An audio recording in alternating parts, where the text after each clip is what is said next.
Good afternoon to all.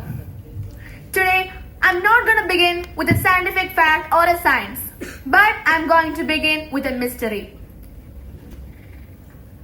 The year is 2100 and a boy casually wakes up early in the morning, he brushes his teeth, he takes his breakfast and he waves goodbye at his mother and runs outside to catch the school bus. Nothing feels unusual, right? But the thing is, this boy or his entire family is not living on the earth. They are living on the moon. See, there is an entire city on moon. Now a question appears in our mind.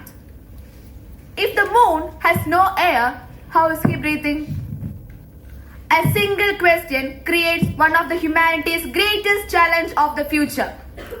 Can we create a second home on moon? And most importantly, can we create a breath when no breath exists? Most people think that reaching the moon is the greatest challenge, but surviving there is much harder. Because every second, every minute and every day, humans need air for survival. A person can survive weeks without food, days without water. But without air, life is measured only within minutes. Air is not just important, air is life itself. Unfortunately, the moon has almost none of it. There are no clouds floating across the sky, there is no wind, there is no blue atmosphere, and there is no natural oxygen for humans to breathe. In fact, if you stood outside on the moon and shout or scream as loud as possible, nobody will hear you. The moon is completely silent. Because the sounds need mediums to transmit. At this point, living on the moon sounds impossible. But the science had discovered something amazing. Hidden inside the moon's permanently shadowed craters are billions of tons of ice cubes. And when scientists split this ice cube using electricity, they will get oxygen for humans to breathe and hydrogen for rocket fuel. See, one discovery and two solutions. But the surprise did not stop there. Imagine standing on the moon and looking down at the ground beneath your feet. You may think it's only dust and rocks. But nearly half of the lunar soil is filled with oxygen that is locked inside the minerals. In other words, the moon may already be hiding the very thing future humans need to survive. However, creating oxygen is only the halfway through the challenge. Keeping it is even harder. Every time an astronaut opens the airlock, a small amount of precious air escapes into the space forever. It never comes back. Find more air or lose what you have.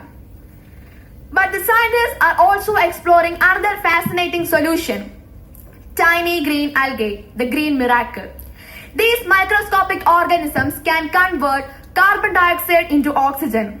Some researchers believe that future moon may depend on this algae-based system to keep the air clean.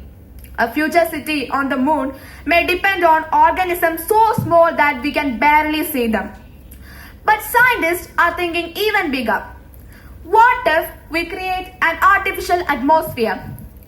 Instead of depending on moon's natural environment, future humans may build giant sealed domes and underground habitats.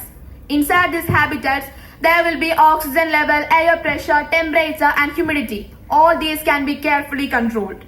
In a way, humans would not simply live on Earth, on moon.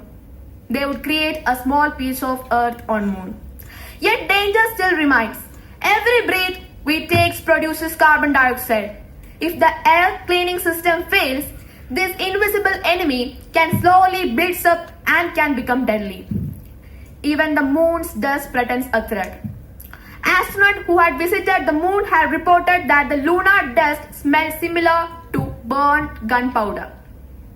But its real danger lies elsewhere. The lunar dust contains tiny sharp particles that can even cause scars on the human lungs if they enter the air system. The dream of living on the moon sounds exciting, but it is also filled with challenges, mysteries, and risk. And while preparing for this topic, a question came into my mind.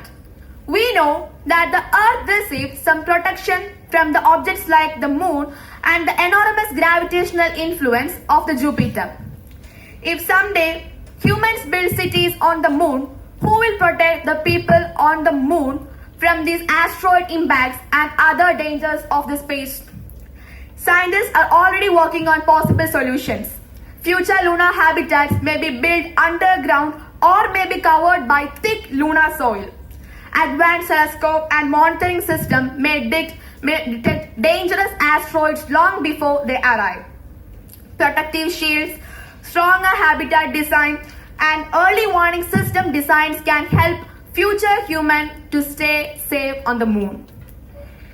Just as humans learn to protect life on Earth, future humans will learn to protect life on the Moon as well. The story of the Moon is not only about technology, it's about curiosity. It's about solving problems that once seems impossible. It's about turning imagination into reality. And perhaps one day, a child will wake up on the Moon and breathe comfortably and thinks nothing of it. For that child, breathing may feel ordinary. But for the scientists who made it possible, it will be the humanity's greatest achievement. Today, the Moon may seem distant and lifeless. Yet every great achievement begins with a question, a dream, and the courage to search for answers. Perhaps the future home of humanity is not waiting to be discovered. Perhaps the future home of humanity may be waiting to be created. And before I conclude, I would like to leave you all with one final thought. Today, we realize that creating just a single breath on the Moon requires years of research, advanced technology, and countless challenges. Yet, here on Earth, every breath we take is a priceless gift that nature has already given us. Perhaps the greatest lesson is not how to create air on Moon, but it is how to value and protect the air nature has already given for us on Earth. And after all, the greatest fresh air is often the one we breathe every single second without even noticing. Thank you.